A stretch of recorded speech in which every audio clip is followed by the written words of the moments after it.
गंभीर वसिद्धे धूमचल मनोभवं गतिं पते गोच्छामि समय पाहुरु मिनमो शुद्ध केवली भणिदम। पहले इसमें बंद की जो प्रक्रिया है संसार में, वो ये बताया कि अध्यवसान से होती है, और फिर बताया कि अध्यवसान पर द्रव के निमित्त से होता है।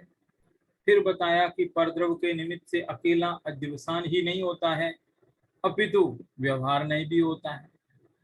इसका मतलब हुआ कि व्यवहार नहीं के माध्यम से भी जो धर्म की क्रिया होती है, या जिसको व्यवहार धर्म के नाम से जाना जाता है, वो व्यवहार धर्म भी वास्तव में कहने का ही धर्म है, वो असली धर्म नहीं है। वो सिर्फ नाम का धर्म है, असली में धर्म नहीं है।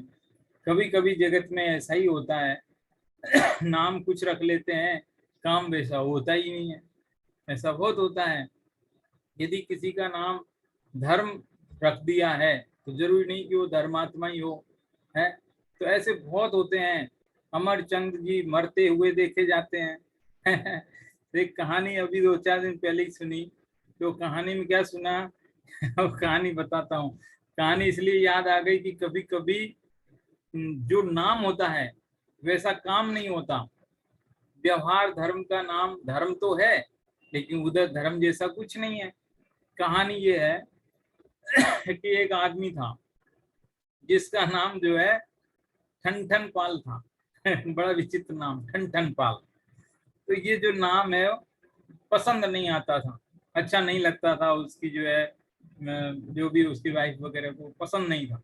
तो बोलती थी ये नाम तुम्हारा अच्छा नहीं है, इस नाम को बदल डालो एक दिन। तो वो जो है कहता था हाँ बदलेंगे, हाँ बदलेंगे, टालता रहता था। तो एक दिन उसको कहा कि तुम जाओ सच में अपना नाम बदल के आओ। तो वो गया तो उसने देखा कि एक आदमी जो है मर गया। रास्ते में एक आदमी मर गया था, तो जिसको 4 आदमी अपने कंधों पर उठाकर लेके जा रहे थे। तो उसने देखा ये आदमी मर गया है, तो मर गया है तो इसका जो नाम था वो खाली हो गया है। खाली हो गया माने बच गया है, क्योंकि ये आदमी मर गया तो अब इसका नाम का क्या करेगा। ये तो नाम तो इसका एक्स्ट्रा बच गया अभी। तो वो नाम यदि मेरे काम आ जाएगा तो बहुत अच्छी बात है, मुझे आगे जाना नहीं पड़ेगा। मेरा काम इधर ही हो जाएगा। तो उसने पूछा किसी एक आदमी से कि बताओ भाई इसका नाम क्या है, ये जो मर गया ना इसका नाम क्या है। तो किसी ने कहा भाई इसका नाम जो है अमरचंद। क्या क्या क्या कहा भाई। अमरचंद, ये कोई बात है, अमरचंद और वो मर गया, ये तो गजब हो गया, ऐसे थोड़ी होता है।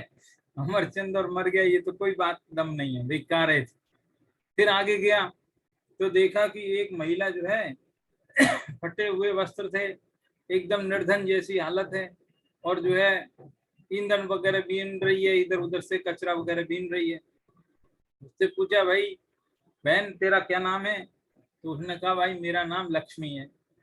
क्या कहा, मेरा नाम लक्ष्मी है। मैंने कहा ये क्या बात हुई, तुम्हारा नाम लक्ष्मी है और तुम तो बिल्कुल दरिद्र हो, तो ये तो बात जमती नहीं है।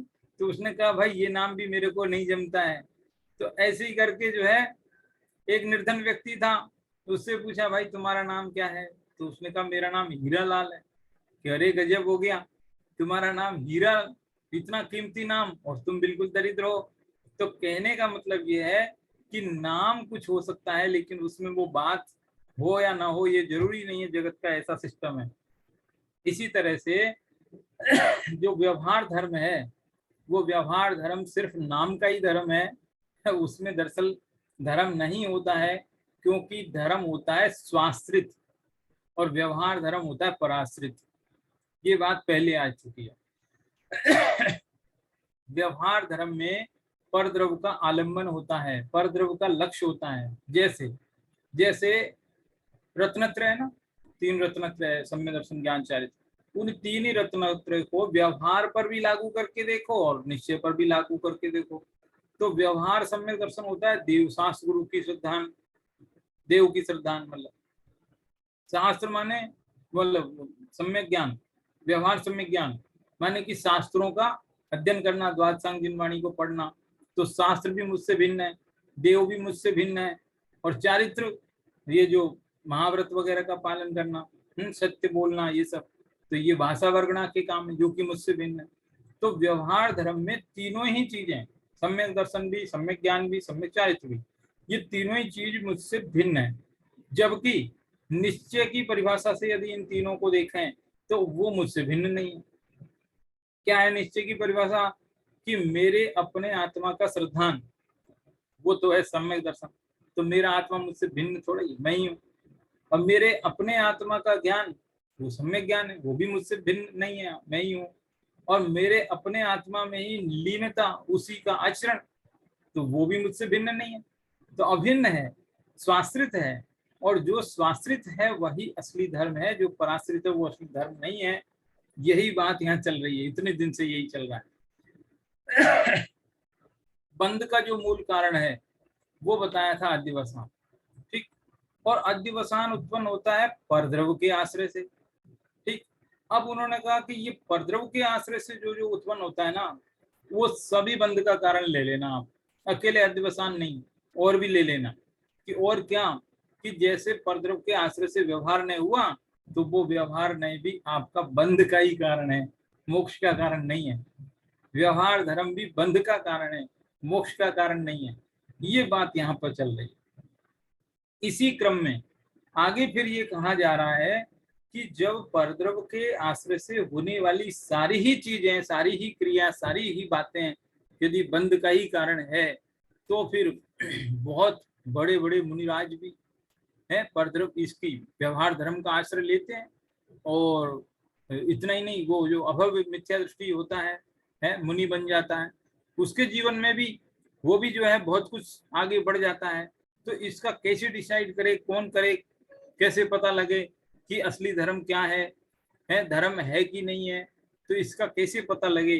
तो इस बात के लिए ही आज की ये 3 गाथाएं आई है, जो ये कह रही हैं कि अभव्य व्यक्ति भी व्यवहार नहीं का आश्रय लेकर के और 11 अंग 9 पूर्व तक भी जान लेता है, तो भी वो वास्तव में अज्ञानी का अज्ञानी ही बना रहता है, धर्म उसको जो है पल्ले नहीं पड़ता है। ये बात यहाँ चल रही। इसमें क्या कह रहे हैं देखो, सबसे पहले जो मूल गाथा है वो मूल गाथाएं ही देखते हैं। कहाँ गई मूल गाथा? ये मूल गाथाएं पहले यहाँ पर पढ़ेंगे। ये मूल गाथा। वद समिति गुत्तियो शील तवम जिणवरे हि पन्नतम कुवंतो वियबव्वो अन्नानि मिच्छादिठिदु मोक्षम असद्दहंतो अभिवसत्तो दुजो अधीज पाठो न करे द्विगुणम् असद्दह तस्नाणं तु सद्दह दीयपत्ते दीय रोचे दीयतः पुणो यफासेदी धम्मम भोग निमित्तम अधुशोकम अक्षय निमित्तम। सरल है। वद, वद माने व्रत, समिति माने समिति, गुप्ति माने गुप्ति, है ना, बहुवचन है इसलिए।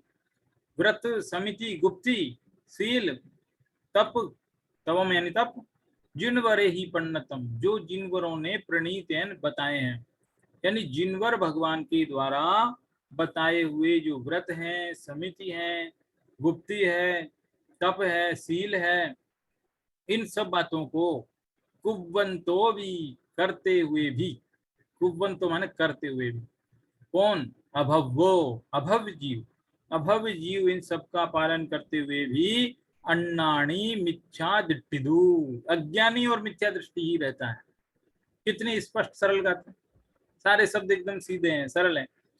कि जो अभव है वो जिनवर देव के द्वारा बताए हुए जो व्रत समिति है, जो कुछ भी है, वो सारे नियमों का पालन करते हुए भी अज्ञानी और मिथ्या दृष्टि ही बना रहता है। ये पहली गाथा। दूसरी गाथा, मोक्षम असद्धहंतो, और मोक्ष का असद्धान, श्रद्धांत यानी श्रद्धान, और असद्धांत यानी अश्रद्धान, यानी श्रद्धान नहीं करते हुए, अश्रद्धान करते हुए। अभवीय सत्तो, सत्य यानी जीव, अभवी यानी अभव्य, अभव्य जीव है। और दू जो अधिएज, अधिएज यानी पढ़ना, पढ़ते हुए भी, क्या पढ़ते हुए वो अपने मन से लगा लेना, शास्त्र पढ़ते हुए, ठीक है। मोक्ष का श्रद्धा नहीं करते हुए और शास्त्रों को पढ़ते हुए भी वो अभव्य जीव पाठो न करे यदि गुणम, और उसका जो पाठ करना है, शास्त्रों का पढ़ना है, पठन न करे यदि गुणम, गुण नहीं करता, फायदा नहीं करता उसको कहते हैं ना, गुण नहीं करता। जो अभव्य जीव है, मोक्ष का श्रद्धान से रहित है और शास्त्रों को पढ़ते हुए भी वो पाठ उसके जीवन में कोई काम नहीं आता, उसको कोई फायदा उससे नहीं होता। न करे यदि गुण, यानी गुण नहीं करता। असद्धहन तस्य नाणम तू, क्योंकि वो नाणम यानी जो सम्यक ज्ञान है, जो निजात्मा का ज्ञान है, उसका असावधान करने वाला है, यानी कि उसको अपने आत्मा का तो भान ही नहीं है और वो शास्त्र पढ़े जा रहा है, तो इसलिए उसका वो शास्त्र पढ़ना काम का नहीं। ये दूसरी गाथा है।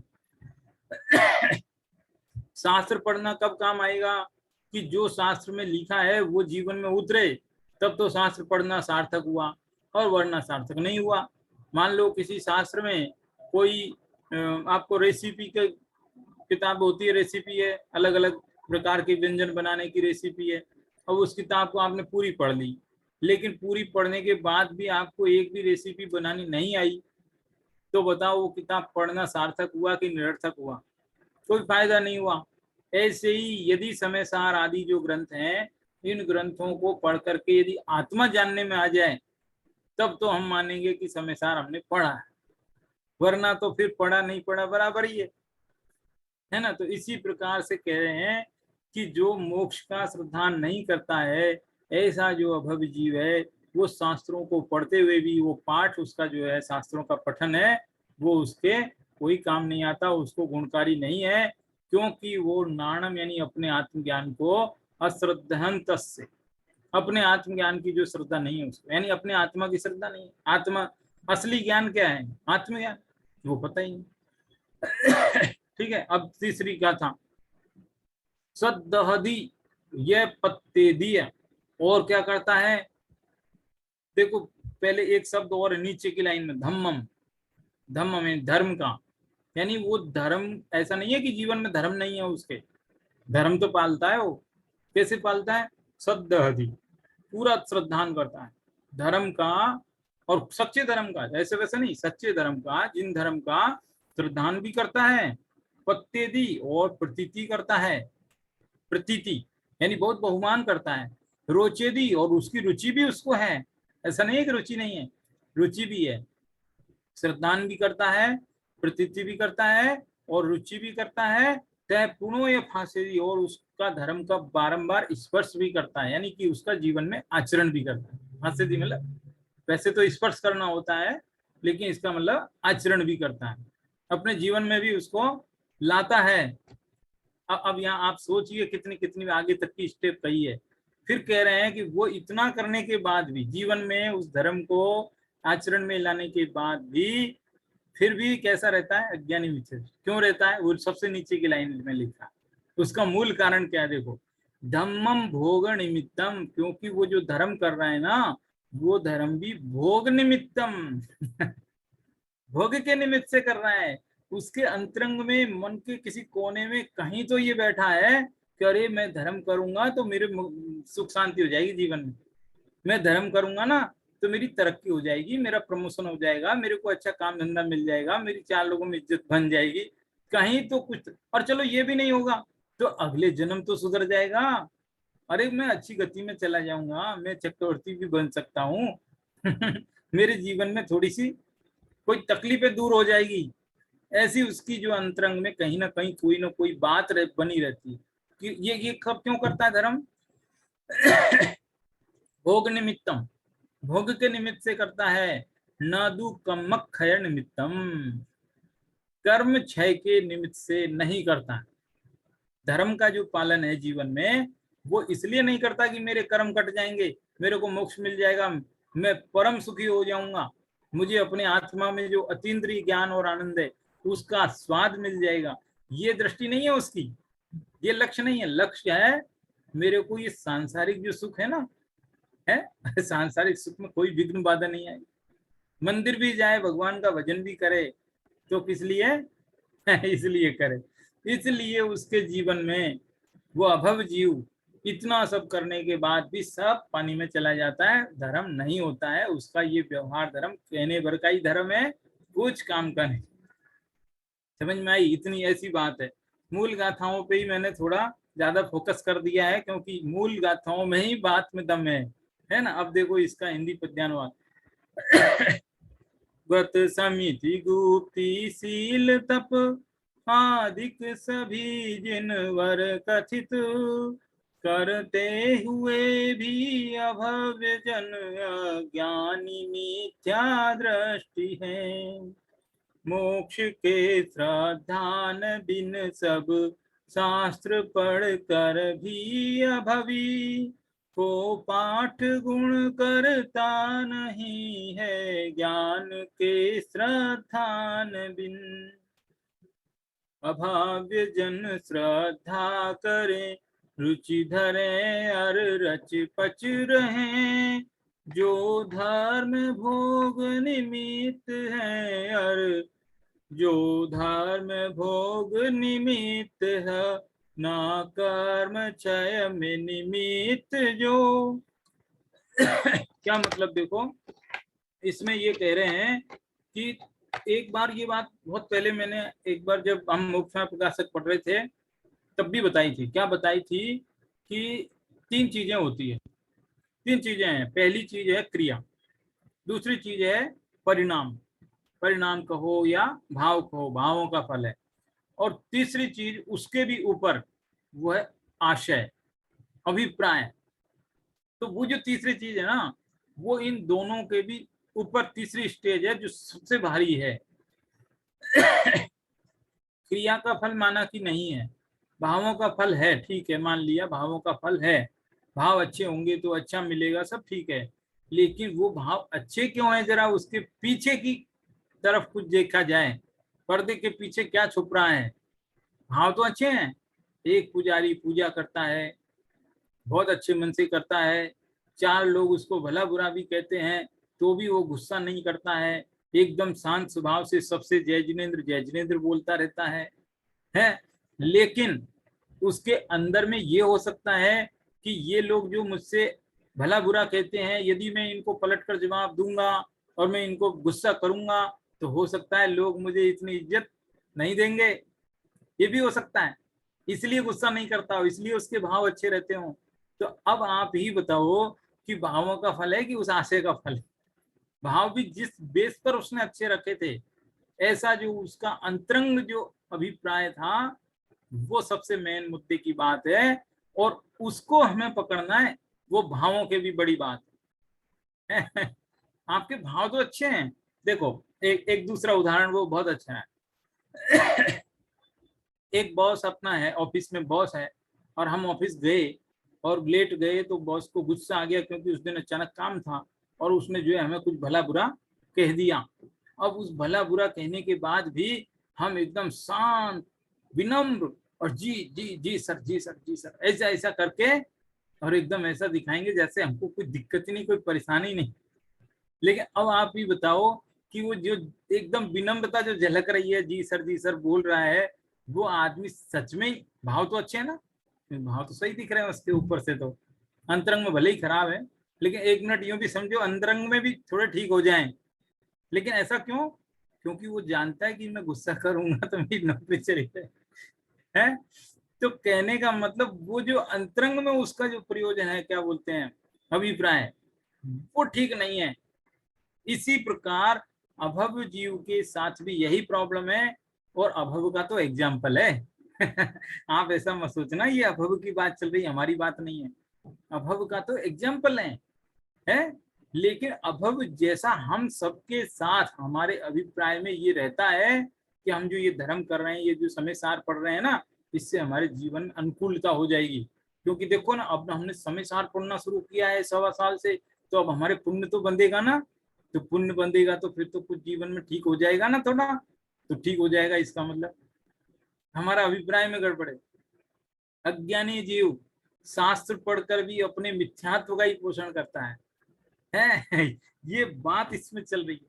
व्रत समिति है, मुनि भी बन जाए, सब कुछ कर लेवे, लेकिन मन में देखो मुनि बन जाए, क्या सोचता है मुनि कि देखो मुझे स्वर्ग मिल जाएगा, है मुझे मुझे जो है अगला जन्म अच्छा सुधर जाएगा, ऐसे ऐसे निदान बंद कर लेते हैं कई मुनि जन भी। ऐसा होता है, पुराणों में ऐसे बहुत उदाहरण है। तो व्रत समिति गुप्ति शील तप आदि जो भी जिनवर देव ने बताए हैं, उन सब का पालन करते हुए भी अज्ञानी मिथ्या दृष्टि का मिथ्या दृष्टि ही बना रहता है और 11 अंग 9 पुरु तक पढ़ लेता है। कौन कौन से? आचारांग है, सूत्रकृतांग है, स्थानांग सूत्र है, समवायांग सूत्र है, ऐसे ऐसे सब पढ़ लेता है। ये नाम दिए यहीं पर समाचार में दिए। आचारांग आदि पढ़ते हुए भी वो अज्ञानी बना रहता है। बताओ, आचारांग वगैरह जो नाम है ना, वो दिगंबरों में भी माने, ऐसा नहीं है कि नहीं माने। भले ही शास्त्रों को प्रामाणिक माने न माने वो बात अलग है, लेकिन वो मानते कि हाँ इसी नाम के ग्रंथ भी थे, है ना। तो इस प्रकार से उन शास्त्रों को पढ़ते हुए भी अज्ञानी अपने अज्ञान का ही पोषण करता रहता है। और अगली बात देखो, इस अगली गाथा 274 नंबर की जो है, उसमें क्या कहा? मोक्षम असत दहंतो। मोक्षम, अब ये मुद्दे की बात है। सोचें तो क्या मुद्दे की बात है कि जो अज्ञानी मिथ्या दृष्टि ये सोचता ना कि मेरे को सांसारिक सुख बढ़िया मिलता रहे, मैं धर्म कर रहा हूँ। देखो मंदिर जाते हैं ना, तो मन में यही रहता है, हे भगवान मेरी जिंदगी में ये हो रहा है, ऐसा ये चल जाए, हे भगवान मेरा ये ठीक हो जाए, हे भगवान मेरा ये काम ठीक हो जाए। कुछ ना कुछ मनोती मानना, कुछ ना कुछ मनोकामना मांगना है, कुछ ना कुछ अपने विषय भोगों की पूर्ति करना, यही तो एक लक्ष्य रह गया जिंदगी में, और कुछ रहा ही नहीं। कभी ये सोचा भगवान के सामने कि हे भगवान मेरे को तो इस संसार चक्र से एकदम मुक्त कर, ये संसार में सुख नहीं है, ऐसा कभी आया बोल दिया होगा, लेकिन सच में सुख है नहीं, ये अंतरंग में उतरा नहीं है। क्योंकि उतरा नहीं, इसका ये प्रमाण है हमारे पास कि हम उन्हीं सांसारिक विषय भोगों को पाने के लिए, इकट्ठा करने के लिए दौड़ धूप कर रहे हैं अभी भी, पैसा कमाने के लिए। अभी बोलो कोई आए कि देखो इतने बड़ा प्रोजेक्ट है, इतने रुपए का लाभ होना है, तो अपन दौड़ के भागेंगे कि नहीं, पकड़ेंगे कि नहीं उसको? इसका मतलब है कि अभी हमारे अंतरंग में कहीं ना कहीं इस संसार में सुख बुद्धि पड़ी हुई है। अब ये अब देखना, अब दूसरी गाथा, मोक्ष सुखम मोक्षम असत दहन। तो मोक्ष सुख की तो उसको पता ही नहीं है, संसार में सुख है यही पता है अभी उसको, क्योंकि वही सुख मालूम है, संसार का सुख ही पता है, इसीलिए उसी सुख की कामना है। मोक्ष सुख का तो ज्ञान ही नहीं है, इसलिए कहा कि मोक्ष की श्रद्धा नहीं करते हुए। अभी समझ में आई कि नहीं बात? मोक्ष की श्रद्धा क्यों नहीं कर रहा है वो? मोक्ष की श्रद्धा इसलिए नहीं कर रहा है कि उसको मोक्ष सुख पर पहली बात विश्वास ही नहीं है। कल्पना करो अचानक कोई ऐसी व्यवस्था बने कि कोई कहे कि देखो ये रेलगाड़ी खड़ी है, इस रेलगाड़ी में बैठोगे तो ये रेलगाड़ी सीधी मुक्तिपुरी को जाने वाली है, तो बैठोगे क्या? खटाखट सब काम छोड़ के तुरंत बैठना होगा, टाइम नहीं है। तो हम सोचे अरे नहीं, अभी तो मुझे बहुत काम निपटाना है। हमें संसार में अभी बहुत कुछ दिखाई दे रहा है, अभी सच्चा सुख पता ही नहीं है, मोक्ष सुख पे विश्वास ही नहीं है। चलो माना कि शास्त्र में पढ़ के ये विश्वास भी हो गया कि मोक्ष में सुख है, लेकिन फिर यूँ लगता है कि अरे वो सुख से तो हम बोर हो जाएंगे। निराकुल सुख का भी ज्ञान नहीं है, और चलो ज्ञान भी है तो हम ये अंदाजा लगाते हैं कि जैसा संसार में सुख है वैसा ही सुख होगा ना, थोड़ा ज्यादा होगा। थोड़ा ज्यादा की बात नहीं है, वो सुख ही डिफरेंट जाति का है। ऐसा सुख है जिस सुख की झलक आज तक अनादिकाल से हम सबने कभी पाई ही नहीं है। जबरदस्त बात है। ऐसे मुक्त सुख का अश्रद्धान करते हुए वो अभव जीव शास्त्र भी पढ़ता है। कितने शास्त्र, मैक्सिमम कितने शास्त्र कि 11 अंग और 9 पूर्व तक पढ़ लेता है। कसाएं उसकी एकदम मंद हो जाती है, एकदम मंद। बहुत जीव संसार में, हम में से और आप में से बहुत जीव ऐसे हैं जो ये समझते हैं कि मंद कसाय होना भी अपने आप में बड़ी उपलब्धि है और उससे भी धर्म होता होगा, लेकिन सच में देखा जाए तो मंद कसाय में भी धर्म नहीं है। ये बात इसी समाचार में आई थी पहले, वो उदय के स्थान ना, है ना, संकलेश के स्थान ना, विशुद्धि के स्थान ना, ऐसे ऐसे आए थे ना 29 प्रकार के भाव, उनमें आया था ये बात। कसाय मंद होना धर्म नहीं है। आज मंद है, ठीक है, लेकिन ये मंद की कब तीव्र हो जाएगी पता है? तो मंद तीव्र तो उसके वो क्या बोलते हैं, अस्थिरता है। वो आज मंद दिख रही, हो सकता है कल तीव्र भी हो जाए। तो मंद होना, तीव्र होना, इसमें धर्म नहीं है। स्वर्गों में कसाएं मंद होती है, लेकिन धर्म थोड़ी होता है। धर्म तो मुक्ति देने वाला होता है, लेकिन स्वर्ग से जीव वापस संसार में आ जाता है और फिर वापस तीव्र कसाई हो जाता है। तो कसायों में मंदपने में भी सुखी नहीं है। और वो जो अभव जीव है वो 11 अंग और 9 पूर्व तक पढ़ता है मैक्सिमम। इसके ऊपर पढ़े तो फिर सम्यक ज्ञान हो जाता है, आत्मज्ञान हो जाता है। इतनी ही लिमिट है। और इस लिमिट को करके और वो कहाँ तक पहुंच जाता है, 9वें ग्रेवयक तक पहुंच जाता है। 9वें ग्रेवयक तक, 9th नंबर का ग्रेवयक। कितनी आयु है? 31 सागर की आयु है वहां पर, 31 सागर की। यानी जो सर्वार्थ सिद्धि में 33 सागर होती है, उससे 2 सागर कम बस। इतनी ऊंचाई तक वो पहुंच जाता है, तो भी वहां से वापस घूम फिर करके इसी संसार में रहता है। किस लिए? क्योंकि उसका अभिप्राय ठीक नहीं। बताओ, काम वही कर रहा है जो मुक्ति मार्ग का काम है, वही व्रत पालना, समिति पालना, सील जब, ये यही सब है। लेकिन फिर भी अभिप्राय में ये है कि ये मैं इसलिए कर रहा हूँ कि मैं सुखी, मुझे ये संसार का है, मैं चक्रवर्ती बन जाऊं, राजा बन जाऊं, मेरी प्रसिद्धि हो जाए, है, ख्याति लाभ पूजा आदि चाहे है। इन सब की लालसा से यदि ये सब करते हैं तो अज्ञानी मिथ्या दृष्टि रहते हैं। ये भी जो है एक प्रकार का व्यवहार है, मिथ्यात्व है, और इससे भी बंद होता है। ये बंद अधिकार में, ये बंद की बातें हैं। देखो, शास्त्र क्यों पढ़ते हैं हम? शास्त्र इसलिए पढ़ते हैं कि उस शास्त्र में लिखी हुई जो आत्मा की बातें हैं, वो आत्मा की बात हमें अपने पर लागू करके और उस आत्मा को जान ले, तब तो शास्त्र पढ़ना सार्थक है। एक श्लोक ऐसा ही है, कुछ आधा अधूरा याद है कि यस्य नास्ति स्वयं प्रज्ञा शास्त्रम तस्य करोति किम। है, यस्य नास्ति स्वयं दृष्टि, कुछ इस तरीके का, यस्य नास्ति स्वयं दृष्टि दर्पणम किम करिष्यति। कि जिसके पास अपनी आंखें नहीं है, उसके सामने दर्पण रख दो तो क्या क्या फायदा है? कोई फायदा नहीं, देख ही नहीं पाएगा। तो ऐसे ही जिसके अपनी खुद की प्रज्ञा, खुद की अपनी क्या बोलते हैं, ज्ञान, ज्ञान ज्योति खुद की नहीं है, तो फिर वो शास्त्र में भी क्या पढ़ लेगा?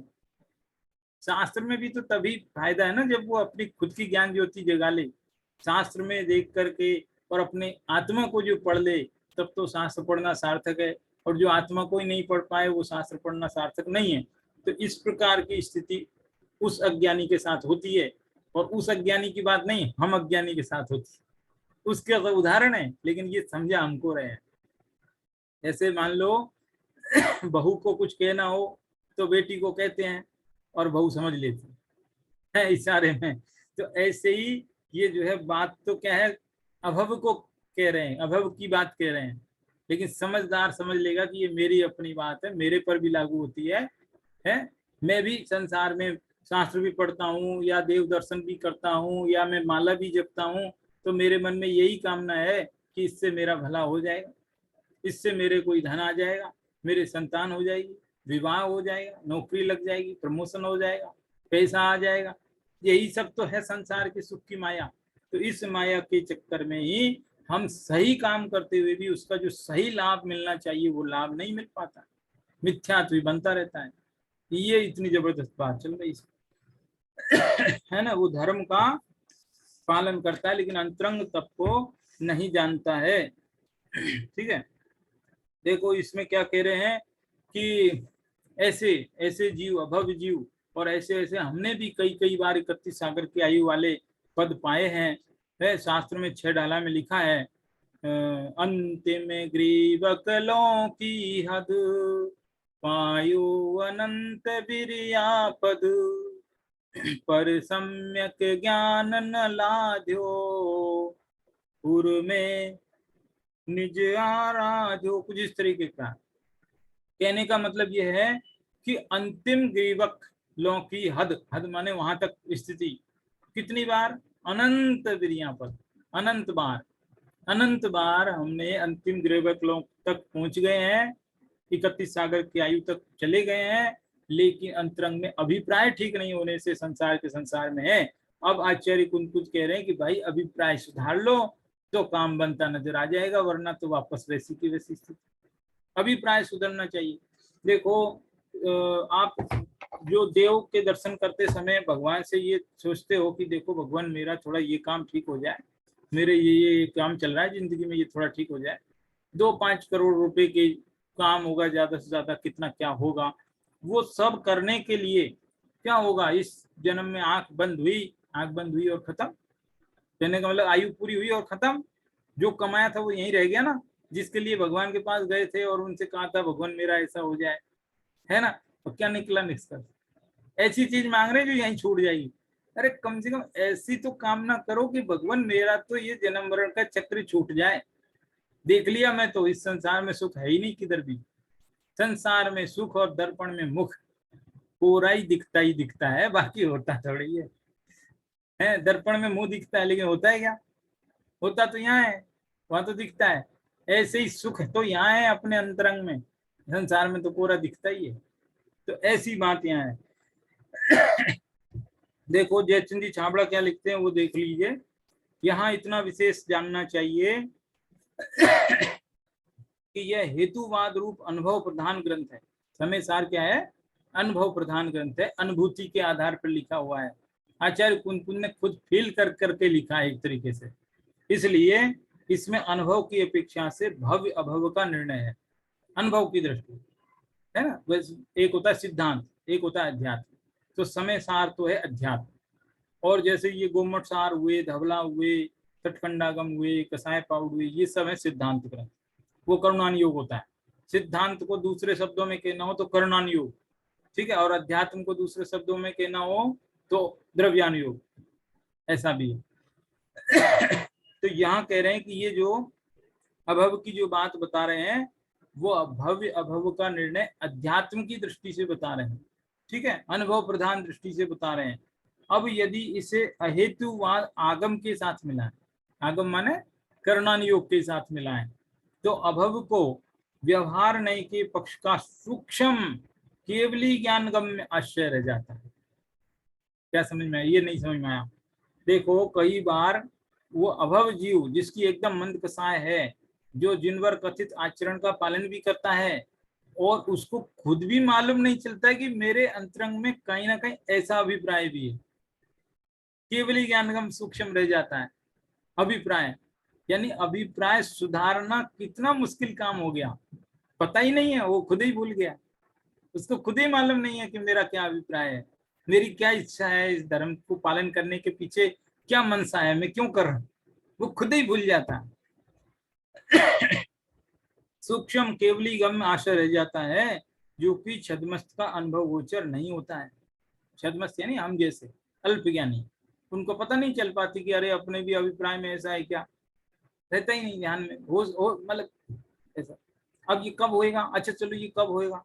जब हमको मोक्ष सुख पर पूर्ण विश्वास होगा कि मोक्ष में निराकुल सुख होता है, अतीन्द्रिय सुख होता है, सच्चा सुख तो वही है, तब जाकर के ये अभिप्राय सुधरेगा, ऐसा बताते हैं। ठीक है, मात्र सर्वज्ञ देव जानते हैं ऐसे मिथ्याभिप्राय को।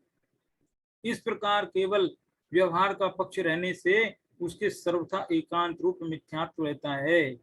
इस व्यवहार नहीं के पक्ष का आशय अभव के सर्वथा कभी भी मिटता ही नहीं है। अभव के तो नहीं मिटता, लेकिन हम हमारे तो मिट सकता है ना, हम अपने आप को भव के अंदर रखें तो ठीक है ना। तो अभव का तो एग्जाम्पल है, समझना हमको है, ठीक है। तो इसलिए इस कथन का आशय यह है कि यहाँ अध्यात्म शास्त्र में बुद्धिगम्य कथन की अपेक्षा बात बताई है, लेकिन करुणान योग की अपेक्षा विचार करें तो 9वें ग्रह वेग तक जाने वाले अभव द्रवलिंगी की भूल केवल ज्ञान गम्य ही होती है, क्षयोपम ज्ञान वाले की पकड़ में नहीं आती है। क्षयोपम ज्ञान वाले को पता ही नहीं है कि इसके मन में क्या है, वो उसको खुद भी कभी कभी मालूम नहीं चलता है कि मेरे मन में भी संसार सुख की इच्छा है, मोक्ष सुख की कामना ही नहीं है। तो कहे कि जो भी ये व्रत पूजा, ये क्या बोलते हैं, वध समिधि गुत्तियो शील तवम, जो कुछ भी पालन करना है किसके लिए करना है? भोग निमित्त नहीं।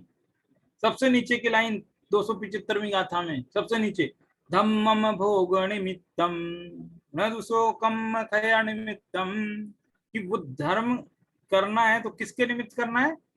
कम्मक्षय निमित्तम, मेरे कर्म सारे के सारे कट जाएं, मैं कर्मों से मुक्त हो जाऊं, निराकुल सुख को प्राप्त कर लूं, ये कामना थी क्या कभी भी? शास्त्र पढ़ते हुए भी, शास्त्र पढ़ते हुए, भाई शास्त्र पढ़ने से मेरे को संसार में 2-4 करोड़ का फायदा होता हो, वो एक तरफ रख दो, लेकिन मेरे 2-4 कर्म प्रकृतियां टूटती हो तो बहुत ज्यादा फायदा है, ऐसा कभी आया हो दिमाग, तब तो थोड़ा बहुत अपना जो मूल अभिप्राय है ना वो सुधरे। ऐसा है, मतलब संसार का सुख एक बार तो फीका लगे और जो आत्मिक सुख है उसकी श्रद्धा जगे तो अभिप्राय सुधरता है। ये यहाँ पर बात चल रही है, ठीक है। देखो, वे 11 अंग 9 पूर्व तक श्रुत को कंठस्थ कर ले, परंतु वह सब राग है, विकल्प है, व्यवहार है, बंध का कारण। जिनवाणी के वचन भी राग है, बंध के कारण। घबराने की बात नहीं, बंध है लेकिन शुभ बंध, शुभ बंध है। और जब तक अपने पास कोई ऑप्शन नहीं है तब तक ऐसा शुभ बंध भी कर लेना, कोई दिक्कत नहीं है ना। लेकिन जानकारी में यही रखना कि है बंध का ही, निर्बंध नहीं है तो बंध। भगवान के द्वारा निरूपित व्यवहार ध्यान भी अभव ने अनंत बार किया, पर विकल्प रहित आत्मा का निर्विकल्प ध्यान नहीं करने से धर्म का लाभ हुआ ही, धर्म का लाभ नहीं हुआ है। महाव्रत आदि, हाँ एक दो पैराग्राफ अच्छे अच्छे 2-3 देख लो। आचार्य देव पुकार पुकार कर कहते हैं कि अभव भी अहिंसादि 5 महाव्रत रूप व्यवहार चारित्र पालते हैं, परंतु मात्र इतने से उनके अनंत भवों में से एक भव भी कम नहीं होता, क्योंकि महाव्रतादि की संपूर्ण व्यवहार क्रियाएं अनात्म रूप है। अनात्म रूप क्रियाओं से आत्म धर्म की प्राप्ति कैसे हो सकती है? कैसी कैसी कठोर कठोर बातें हैं। महाव्रत जीवन में हो या न हो ये जरूरी नहीं है। भरत चक्रवर्ती सीधे जो है अंतर्मूर्त में केवल ज्ञान प्राप्त कर लिए, तो ये महाव्रत एक तो जीवन क्या बोलते हैं, मार्ग में आने वाले पत्थर, मील के पत्थर जरूर हैं, आ भी सकते हैं नहीं भी आए हैं लेकिन वे सब क्या है, परद्रव पर आश्रित है। जैसे मान लो सत्य बोलना है तो किसी न किसी के लक्ष्य से बोलना पड़ेगा, है अहिंसा पालनी है तो परजीवों की पालनी है। तो इसमें सारे के सारे व्रतों में परद्रव का कोई ना कोई आलम्बन लगता है। बिना परद्रव के भाई चोरी अचोरी, चोरी तो परद्रव की होती है, अचोरी है मतलब परद्रव की चोरी नहीं करना, तो कहीं ना कहीं परद्रव बीच में आ जाता है। और ये कह रहे परद्रव जहां जहां बीच में आता है वो सब बंद के कारण चाहे वो व्यवहार धर्म हो चाहे वो अध्यवसान हो, सब बंद का निमित्त है, ऐसा वो कह रहे हैं। वो कह रहे हैं कि पंचाध्यायी में आता है कि शास्त्र पढ़कर जो श्रद्धा की वह श्रद्धा ही नहीं है क्या कह रहे हैं, शास्त्र पढ़कर जो श्रद्धा की वह श्रद्धा ही नहीं है। जिसमें शुद्ध ज्ञान में आत्मवस्तु प्राप्त नहीं हो वो ज्ञान भी ज्ञान नहीं है। कोई कहे मुझे बहुत ज्ञान है, मैंने बहुत शास्त्र पढ़े, कि भाई शास्त्र में क्या पढ़ा, कि अरे आत्मा शुद्ध बुद्ध है। अच्छा शुद्ध बुद्ध है तुम्हें मालूम चला कि नहीं? मालूम तो नहीं चला, कि नहीं चला तो शास्त्र पढ़ना नहीं पढ़ना सब कैसे कह सकते हैं कि मैंने शास्त्र पढ़े? कैसे कह सकते हैं कि मैं ज्ञानी हूँ? ज्ञान भी तभी माना जाएगा जब आत्मज्ञान की प्राप्ति हो आत्मज्ञान ही ज्ञान है, शेष सभी अज्ञान, और विश्व शांति का मूल है वीतराग विज्ञान। कि आत्मज्ञान ही ज्ञान है, समस्त शास्त्रों का सार यही है, पूरी द्वादशांग जिनवाणी का सार यही है कि एक अपने आत्मा को जानने से ही धर्म है, बाकी सबसे धर्म नहीं। ये जो व्यवहार शास्त्र है ना, ये द्वादशांग के शास्त्र, ये शास्त्रों के जो वचन हैं, ये वचन भी व्यवहार धर्म है, इनसे विकल्प होता है। ये परलक्षी ज्ञान है, इसको परलक्षी ज्ञान कहाँ है ना, ये परलक्षी ज्ञान है। अभव का तो उदाहरण है, ये तो मैं आपको बता दिया है। तो इसमें जो है आत्मज्ञान की ही जो है प्रेरणा बारंबार दी जा रही है। एक पैराग्राफ और है 61 नंबर पेज पे, अच्छा है, बड़ा है, थोड़ा सा गहन भी है। पंचास्तिकाय में तो ये कहा है कि भिन्न वस्तुभूत शुद्ध ज्ञान में आत्मा का ज्ञान ही शास्त्र ज्ञान का सुफल है। शास्त्र पढ़ने का सच्चा फल है कि आत्मा का ज्ञान हो जाना। तथा पांडे राजमल जी ने 13वें कलश में यह कहा है कि 12 अंग का ज्ञान भी विकल्प है, 12 अंग का ज्ञान भी विकल्प है। श्रुत देखो आत्मा में जाते हैं ना, तो ये शास्त्र ज्ञान को तो उस वक्त आड़े नहीं आता है। तब श्रुत में भी ऐसा कहा है कि शुद्धात्मानुभूति मोक्ष मार्ग है, अर्थात द्वादश संघ का सार मात्र शुद्धात्मानुभूति ही है। चारों ओर जहां भी देखो सब और एक ही बात है कि आत्मा स्वयं चिदानंद स्वरूप है। उसका ज्ञान श्रद्धान करके उसी में ठहर जा, उसी के स्वाद में तृप्त हो जा। परंतु शुभ क्रिया के पक्ष वालों को ये बात कैसे बैठे? एक आत्मा के बिना अभव बाह्य क्रियाएं कर करके मर पच गया, फिर भी संसार परिभ्रमण में एक भाव भी कम नहीं हुआ। भाई बहुत गंभीर है, सूक्ष्म है, अपरिचित जनों को कठिन भी पड़ती है, पर समझने जैसी बात। ऐसा जो है ये गुरुदेव कांजी स्वामी के वचनों में से आया है, ये इस तरह से पढ़ा है। तो कुल मिलाकर ये है कि ऐसे करके वो अभव का तो एग्जाम्पल है, और अभव के जैसे हमने भी अपने जीवन में कितनी बार मुनि पद भी लिया। कहा ना, वद समिधि गुत्तियो, मूल गाथा है ना, वद समिधि गुत्तियो शील तवम जीर्ण वरे ही पंडितम। तो ऐसे हमने भी किए व्रत तप शील, ये सब मुनि बने हम, कई बार महाव्रत अपनाए। हम में से कितनी बार मुनि बने हम सब पिछले जन्मों में। अष्टपाउ नाम के ग्रंथ में आचार्य कुंकुन ने कहा कि हम इतनी बार मुनि बने हैं पिछले जन्मों में कि यदि अपने जो उस जमाने के जब मुनि बने थे, उस जमाने के पिच्ची कमंडलू, आप क्या बोलते हैं उसको, रजु अरण बोलते हैं, तो ऐसे वो पिच्ची कमंडलू जो होते हैं उनको यदि इकट्ठा करके ढेर लगा दिया जाए तो सुमेरु पर्वत से भी ऊंचा ढेर लग जाए, मतलब कई सुमेरु पर्वत जैसा ढेर लग जाए। इतनी बार हम मुनि बन चुके हैं, ऐसा थोड़ी कि हम मुनि नहीं बने, पिछले जन्म में मुनि बन गए हम लोग कई बार। लेकिन हमारा अभिप्राय कुछ ना कुछ सांसारिक सिद्धि का, संसार की सिद्धि का, अरे ये हो जाए ये हो जाए, पॉलिटिक्स में कुछ हो जाए, मैं ऐसा नेता बन जाऊं, मेरी ऐसे भाई मेरा पद। कई बार क्या होता है कि जो बात हम बोल रहे हैं यदि वो मुनि के पद से बोली जाए तो थोड़ी ज्यादा प्रभावशाली बनती है। तो कई बार इस बेस पर भी कई लोग मुनि बन जाते हैं कि चलो भाई अभी कई एक ग्रंथ है, देखो मैं क्या बताने जा रहा था। एक ग्रंथ है ये आराधना समुच्चय। उस आराधना समुच्चय में एक जगह पर एक ऐसा श्लोक आया है जो पचाए नहीं पच रहा है मेरे को। तो मतलब वो वहां पर क्या लिखा वो मैं आपको पढ़ के बताऊं, आप ताजुब करेंगे। देखो इससे मिलती जुलती बात है कैसी, देखो अविरत सम्यक दृष्टि के जो तप होता है वह शुद्ध नई की अपेक्षा से नहीं है। 233 नंबर का श्लोक है आराधना समुच्चय में, और क्या कह रहे हैं जरा सुन लीजिए। अविरत सम्यक दृष्टि के जो तप होता है वो शुद्ध नई की अपेक्षा से नहीं है। शरीर और चित्त के निरोध पूर्वक वह तप पूर्व उपार्जित पाप का फल है। तप को क्या कह रहे हैं, पाप का फल है। पहले के जमाने पिछले जन्मों में कोई पाप किया था, उसके फल में ये तप कर रहा है। ये क्या मतलब हुआ, आगे देखो, पूर्वोपार्जित पाप के फल से, पहले पाप किया था ना, उसके फल से इंद्रिय विषय भोग प्राप्त नहीं होते हैं। जो चाहता ना वो नहीं मिलते अभी इसको। तो शांति पूर्वक, तो शांति पूर्वक सहन करता है, उसे अकाम निर्जरा होती है, इसलिए तप कहने में आ रहा है। मजबूरी का तप है वो, समझ में आई कि नहीं आई। कहने का मतलब ये है कि जैसे मान लो आप चौविहार करते हैं और ऑफिस से घर लौट रहे हैं, रास्ते में ट्रैफिक मिल गया है और आप बहुत ज्यादा कितने भी जल्दी करके घर पहुंचे तब तक जो है सूर्यास्त हो गया, आपका जो है खाना छूट गया, आप जो है उस दिन भूखे रह गए, एक आसना हो गया, लेकिन आप दुखी नहीं हुए। आप शांत चित्त से ये सोचने लगे चलो अच्छा हुआ, चलो अच्छा हुआ, मेरा एक आसना हो गया आज, वैसे तो मैं कर नहीं पाता हूँ, ये तो कर लिया, हो गया। तो अब ये जो तप हुआ ना, ये तप कैसे हुआ, पूर्व पाप कर्म के उदय से हुआ। भाई पाप का उदय आया तभी तो खाना छूट गया आपका। तो पाप के उदय से ऐसी परिस्थिति बने और उसमें हम संतुष्ट हो जाएंगे, हाँ मैंने धर्म किया। समझ में आई बात।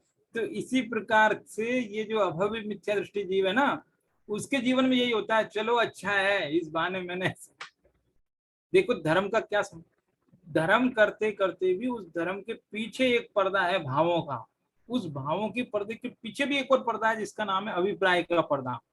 उस अभिप्राय के पर्दे के पीछे क्या खेल चल रहा है उसको पहचानना है। वो खेल यदि पकड़ में आ गया तो फिर सब बात बनती चली जाएगी, वरना तो बहुत मुश्किल है। ये बात यहाँ चल रही है ना। तो क्या कह रहे हैं, अभव का तो उदाहरण है, लेकिन चीज हमको समझाने के लिए कही जा रही है। तो कुल मिलाकर के इसमें ये पूरी गाथाएं तीनों ये कहती है कि जो संसार का सुख है उसमें सुख बुद्धि को छोड़ना है और अपने आत्मिक सुख को श्रद्धान करना है। आत्मा में सुख है, मोक्ष में सुख है, इस बात पर असली दृढ़ श्रद्धान जब होगा तब हम धर्म करेंगे तो उस धर्म के फल में संसार सुख की इच्छा नहीं रखेंगे। निकांक्षित भाव होता है, निकांक्षित, संसार सुख की वांछा नहीं, किसकी वांछा, आत्मिक सुख की वांछा। तब जाकर के प्रयोजन सुधर जाएगा तो फिर बंद नहीं होगा। ऐसा है। देखो बंद बंद बहुत अच्छा है, वो बंद अपनी तरफ से सही कर रहा है। भाई आपने चाहा ना, आपने चाहा कि मेरा ऐसा हो जाए, मेरा ऐसा हो जाए, तो वो बंद को दया आई, उसने वैसा ही किया। फिर बंद की कहाँ गलती है, कर्मों की तो कोई गलती नहीं है। कर्म तो कह रहे तुमने चाहा तो था, तुम तो कह रहे थे कि मैं राजा बन जाऊं, तो चलो भाई हमने तुमको राजा बना दिया। तुम चाह रहे थे मेरे थोड़ा पैसा आ जाए तो मैंने तुम्हें पैसा दे दिया, लो। तो बेचारा कर्म तो बहुत अनुशासित है, बहुत डिसिप्लिन में है। डिसिप्लिन हम ही नहीं है, वो कर्म तो बेचारा डिसिप्लिन में है। तो इस प्रकार की बात है ये। तो कहने का अर्थ यही है कि कुल मिलाकर के हमारा जो अभिप्राय है वो ठीक नहीं है, तब तक चाहे अच्छे से अच्छे कर्म करें तो भी बंद होता रहता है। ये निष्कर्ष है आज का। ठीक है, अभिप्राय सुधारने की बात है, और ये सब ज्ञान से ही होने वाली चीज है। आपको करना कुछ नहीं है, सिर्फ ज्ञान में ही परिवर्तन करना है। तो थिंकिंग में, अपने विचारों में परिवर्तन करके ही हम इतना कुछ जो है जीवन में अर्जित कर सकते हैं। ये बात ठीक है, आज के लिए इतना काफी है, आगे की चर्चा फिर करेंगे। धन्यवाद। जय जनक। जय जी। ठीक है जी।